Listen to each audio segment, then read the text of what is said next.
Hello guys, in this video, I will show you how to register and verify your GCash account in 2025. So step 1, download the GCash app from Google or Play Store. Step 2, open the app and tap register.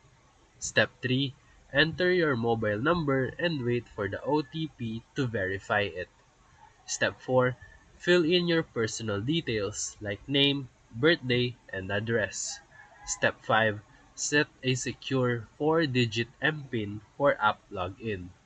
Step 6, tap Verify Now and take a photo of your valid ID, such as UMID, passport, etc.